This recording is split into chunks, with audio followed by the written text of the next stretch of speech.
Vamos a conversar para nuestra entrevista de fondo con un profesor español, militar, coronel de ejército en retiro, Rodrigo Baños. Muchas gracias por estar con nosotros. Pero la característica más especial tuya de todas esas en el momento actual es que tú eres una persona experta en un concepto que en algún momento se usó bastante más que ahora. Hoy día está como medio desalojado, que es el tema de experto en geopolítica. Y quisiera, aprovechando que estás acá de paso, eres además escritora, tienes un libro muy interesante sobre la materia, quisiera preguntarte primero, a ver, ¿qué tanto lo que se entiende como geopolítica es algo que fabrican o producen los estados? ¿O hay una geopolítica natural, una cosa especial, que puede ser desde factores físicos del planeta o situaciones que se dan cuando los estados asumen identidad? Lo primero, gracias por invitarme a su programa, Fernando. Es que tenemos que ver el origen de la palabra, que estamos hablando de finales del siglo XIX. Cuando nace está íntimamente relacionada con la geografía, lo que se llamaba geografía política, y por tanto una política internacional que estaba relacionada con esa geografía. Cada país, por tanto, llevaba a cabo una geopolítica teniendo en cuenta sus condiciones geográficas, su posición geográfica.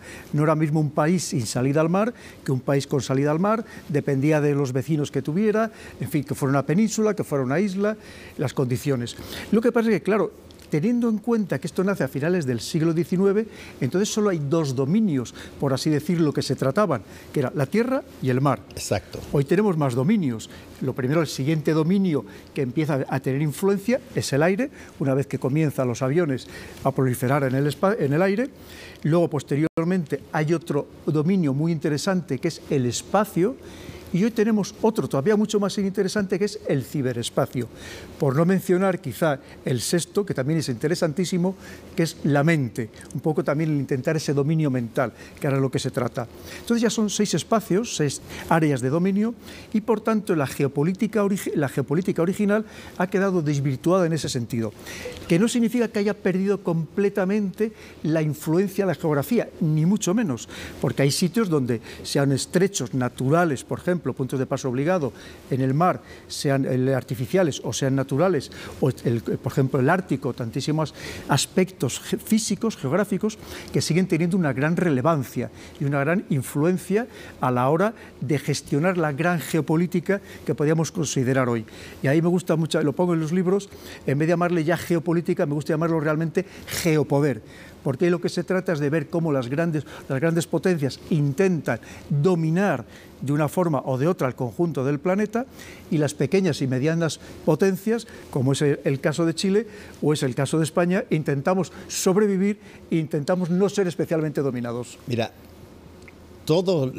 y yo creo que todavía sigue enseñándose exactamente lo mismo en el colegio, pero probablemente la primera vez que yo recuerdo que surgió en mi colegio el tema con el concepto geopolítica fue cuando en un curso, creo que era, no sé si era de historia o era parecido, pero probablemente era historia, se hablaba de que Chile había tenido una condición geopolítica extraordinaria cuando era el único país que permitía pasar de un océano a otro por el Cabo de Hornos. Y resulta, dice, hasta que llega Panamá y nos hace el canal en Centroamérica, y ya no tuvieron que pasar a Chile y hacer cabotaje en Valparaíso y hacer una pasada que dejaba bastantes pesos, en fin, sino que ahora podían pasar de un extremo a otro por el canal de Panamá. Cambió su posición geopolítica porque varió las condiciones geográficas. Pero lo que hablamos hoy, por ejemplo, en este ámbito ciberespacial, tiene una importancia enorme. Aquella potencia que es capaz de tener una preponderancia, una influencia en ese otro mundo, evidentemente, pues también va a sacar beneficios, ¿no? Como en su momento, efectivamente, era a través de la geografía. Ahora, la geopolítica, yo me acuerdo que tenía varias personas que también eran militares, que conversaban, por ejemplo, y tiene sentido de acuerdo a lo que estás diciendo, conversaban de geopolítica, incorporaban, por ejemplo, los portaaviones a la geopolítica, porque decían, aquí cuando tú tienes la capacidad de tener una pista de aterrizaje que se mueve, tú puedes cambiar las condiciones geopolíticas de tu situación versus los otros que eventualmente no lo tienen.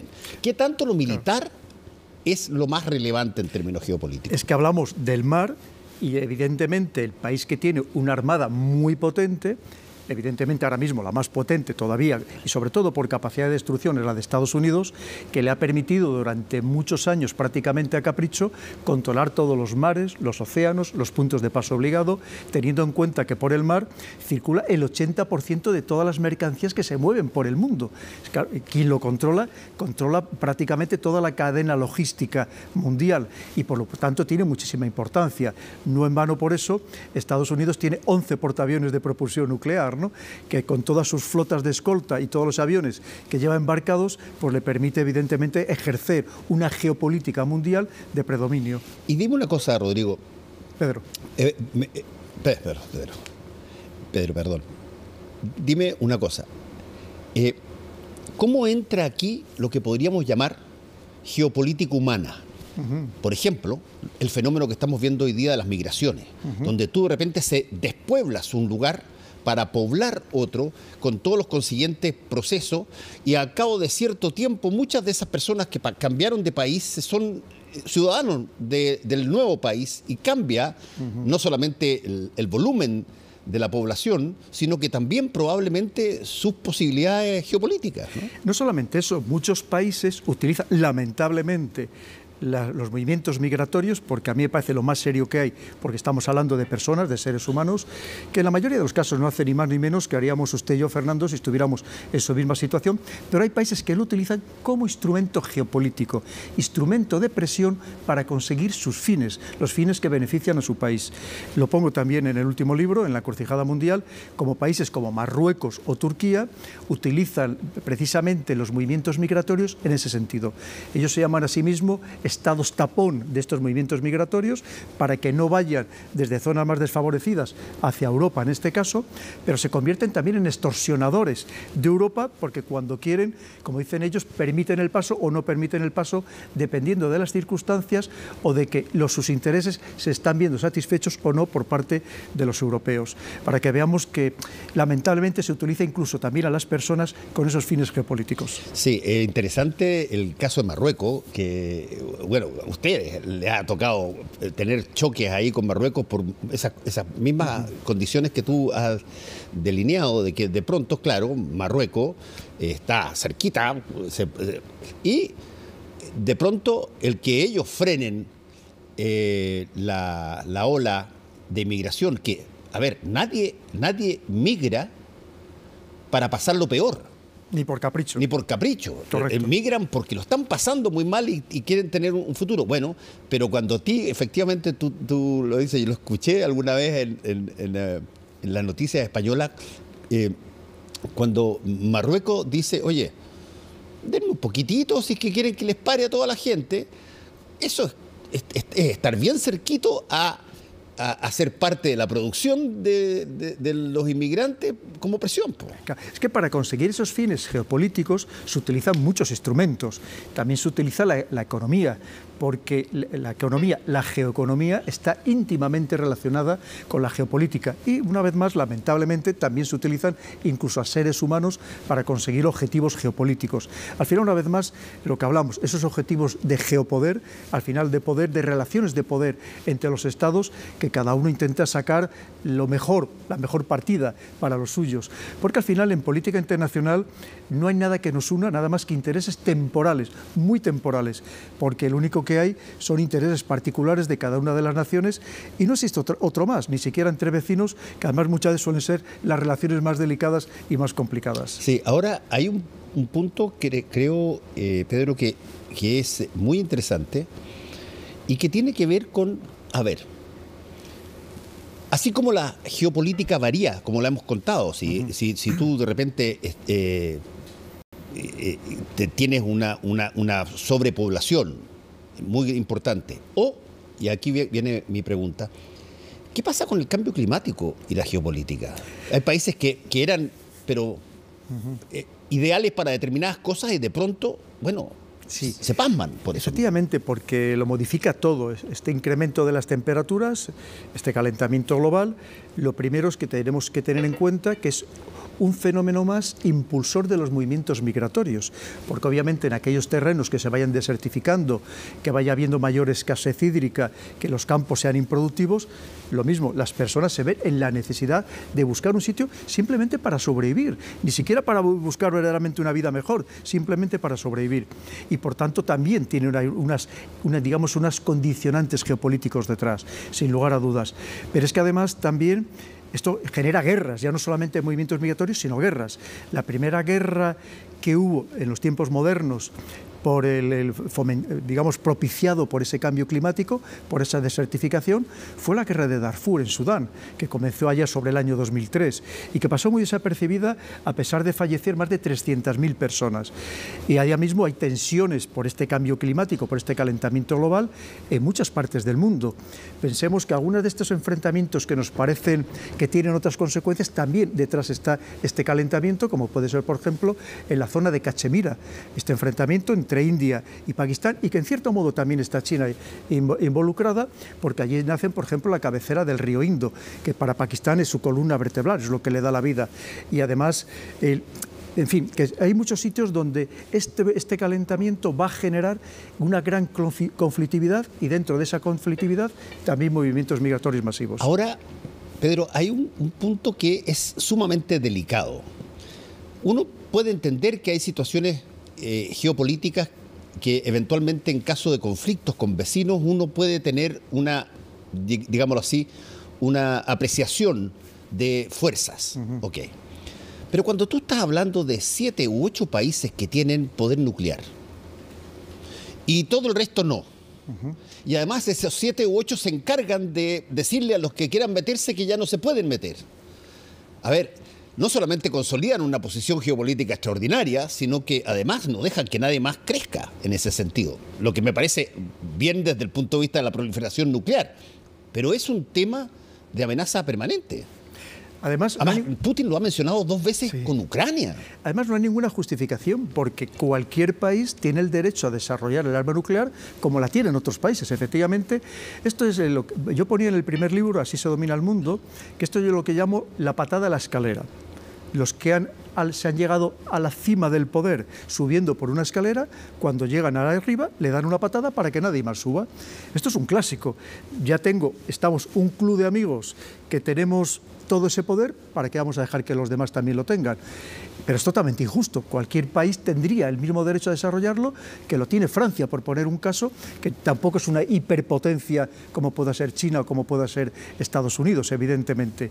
¿Por qué Italia, que está a la par que Francia, por qué no podría desarrollar el armamento nuclear? Porque ellos deciden que en un momento determinado solamente los que habían hecho pruebas hasta ese instante pueden pertenecer a ese club selecto. Aunque es verdad que ya les salieron algunos un poco contestones, como es el caso de Pakistán, sin ir más lejos, ¿no? Que evidentemente no estaba... Corea también le salió contestón. O Corea del Norte, que además Corea del Norte es muy curioso, porque ellos lo que dicen es: yo es que tengo armas nucleares porque aquí que empieza que los países, como fue el caso de Irak en el año 2003, se invaden porque tengan armas de destrucción masiva, o se crea que tengan armas de destrucción masiva. Dice, no, se invaden porque no tienen armas de destrucción masiva, y por eso, como ellos viven todavía en la mentalidad de la Guerra Fría, dicen, para que no me invadan, pues yo tengo que tener armas nucleares.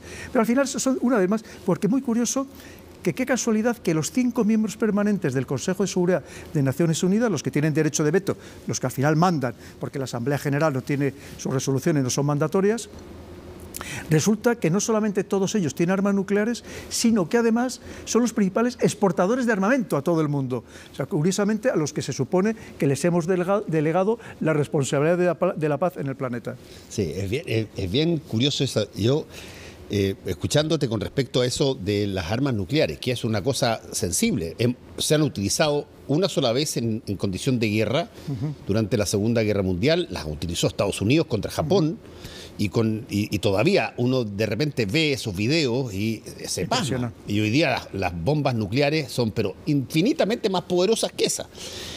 Lo que me recuerda a mí una frase que yo he citado varias veces de Albert Einstein, cuando él decía, yo no sé cómo va a ser la Tercera Guerra Mundial, pero estoy seguro que la cuarta va a ser a palos y piedras. A palos y piedras. Sí. ¿Qué factibilidad hay de ese temor? Pues mire, Fernando, piense que las bombas que se emplean en Hiroshima y Nagasaki tenían una potencia aproximada de unos 15 y 21 kilotones. Ya en los años 50, la Unión Soviética lanzó una bomba de 50 megatones, ya no kilotones, que se llamó la bomba Zar. ¿Qué no habrá hoy en día? Estamos hablando de los años 50, porque la limitación de los últimos acuerdos START, limitaban el número de cabezas operativas de Rusia y de Estados Unidos a 1.500 operativas, pero el número de cabezas, no se hablaba de la potencia de esas cabezas, lo que puede llegar a tener. Para que nos hagamos una idea, que por supuesto es que no podemos ni pensar en ello, ¿no? Piense que de los 15 submarinos, la quincena de submarinos que tiene Estados Unidos, lanzamisiles, o sea, submarinos de propulsión nuclear con capacidad para lanzar misiles nucleares, estamos hablando de los Trident II de 5, que son los que tiene embarcados, tiene capacidad para destruir simultáneamente, Fernando, 200 ciudades del mundo. Simultáneamente. Es mejor ni planteárnoslo. Piense que esos mismos submarinos lo tiene en menor medida, aunque con los mismos misiles, los Trident II, los tiene la clase Vanguard de los británicos, los tiene los franceses similares, los tiene Rusia, los tiene China. Es decir, es que no podemos ni siquiera plantearnos el empleo de armas nucleares estratégicas. Pero sí que es verdad que hay unas armas que son las tácticas, que no están recogidas absolutamente en ningún tratado, que pueden ser a partir de 0,1 kilotón, de medio kilotón, que además algunas son portátiles, es prácticamente un maletín, que además de todos los efectos terribles de que tiene cualquier explosión, que son los mecánicos y los térmicos, tienen los propios de cualquier explosión nuclear, que son los radiactivos y los electromagnéticos, pero con otro efecto más, Fernando, que es el psicológico. Sí, claro. Como ahora cuando hablamos de la posibilidad de que Rusia llegara a emplear un arma nuclear táctica en Ucrania, que es Europa, y yo les digo a los europeos, digo, ¿alguien se da cuenta del efecto psicológico que tendría ver mañana un hongo nuclear en Europa? Muchos de los europeos que ahora mismo están algunos muy lanzados de vamos a la guerra, los que desconocen la guerra, lamentablemente los militares que la hemos vivido somos los que más odiamos la guerra y estamos simplemente apostando precisamente por la paz. La mitad saldrían corriendo hacia América, venían a refugiarse aquí, porque sabrían que allí el peligro que podríamos correr todos, ¿no? Porque tiene ese efecto psicológico, una vez más, ese hongo nuclear que hemos visto en Hiroshima, Nagasaki, que hemos visto en tantas pruebas nucleares que se han realizado. Eso es pavoroso, ¿no? Pensando el desastre que causa, incluso más allá de lo que pueda haber físicamente, ¿no? Si es una bomba de pequeña entidad, por así decirlo. Déjame hacerte una última pregunta. También voy a traer a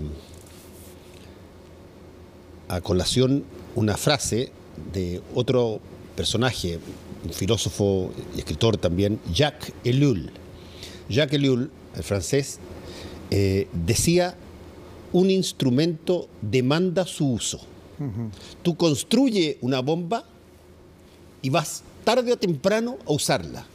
Tú ten la posibilidad de fabricar a una androide, a una persona humana hecha, pero qué sé yo, fabricada, y mira, alguien lo va a hacer. Y eso es una cosa que asusta mucho porque los que tienen armas nucleares, bueno, cuando salía Putin ya amenazaba con posibilidades de situaciones de ese tipo, uno no puede tomarlo a la ligera. ¿Cómo se mira geopolíticamente esa situación? ¿Qué tanto lo que dicen quienes tienen esto para, de alguna manera, impresionar o hacer temer a los demás, cuánto se toma en serio algo de eso? Pues mire, estoy totalmente de acuerdo que esas no son cuestiones baladíes ni muchísimo menos, ¿no? Porque como bien ha dicho, las armas, la historia nos demuestra que terminan por utilizarse. y lo tenemos con el armamento nuclear, que no se nos olvide, ¿no? Que se utilizó en dos ciudades, además, que hay quien dice, bueno, en aquel momento es que se consideraban objetivo de guerra, pero al final eran 2 ciudades donde había población civil, ¿no? Con lo cual quiere decir que no juguemos con estas cosas, que son cosas muy serias, que hasta ahora, afortunadamente, desde después de la Segunda Guerra Mundial, las grandes potencias han intentado enfrentarse indirectamente, es decir, en esas guerras proxy, estas guerras interpuestas. Aquí ustedes en América tuvieron muchas, lamentablemente, de ellas, pero han intentado evitar enfrentarse directamente precisamente por el riesgo de una escalada nuclear, porque se supone que hay sensatez, se supone, pero los seres humanos somos muy impredecibles, nos movemos por emociones, y cuando entramos en la dinámica del odio, de la venganza, de la revancha, como pasa en las guerras, no tenemos límite.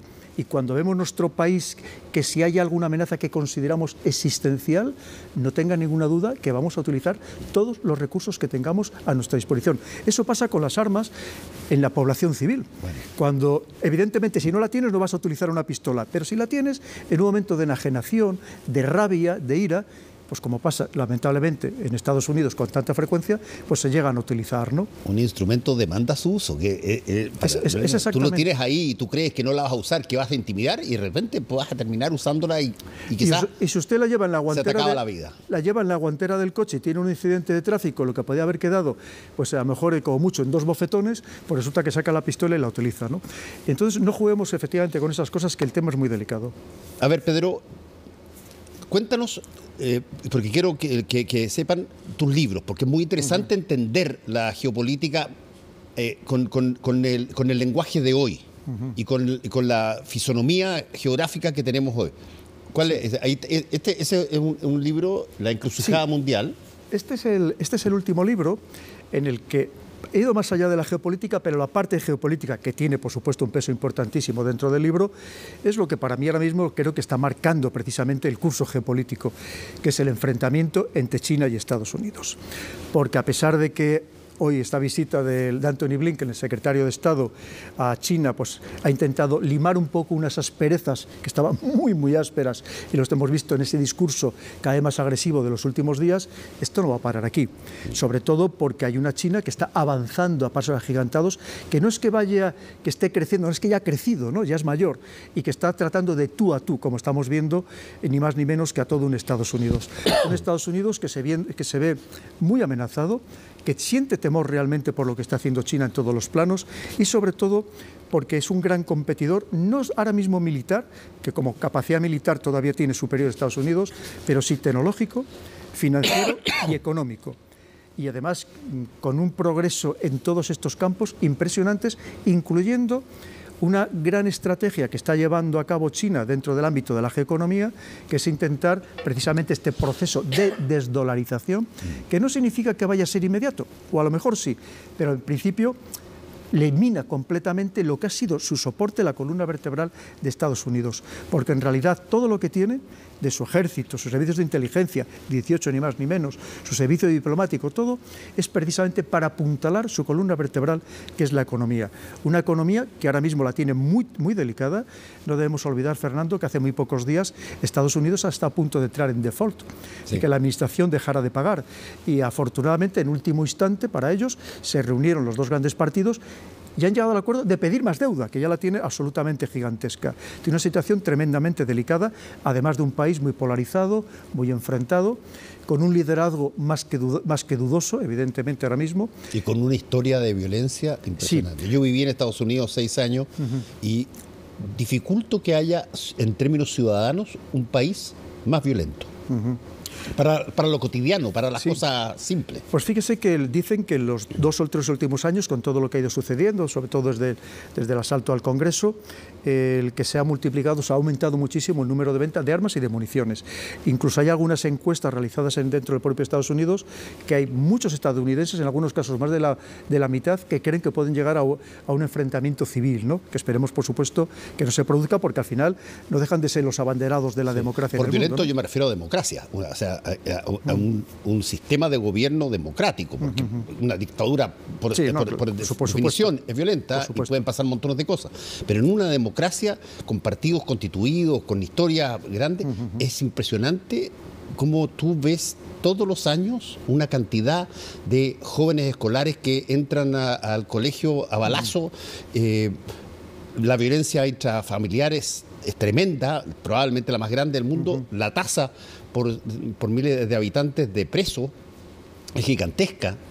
Y sin embargo tiene además todas estas otras cosas que lo hacen ser un fenómeno extraordinario. Es uno de los países probablemente que más apoya a otros países en términos de filantropía.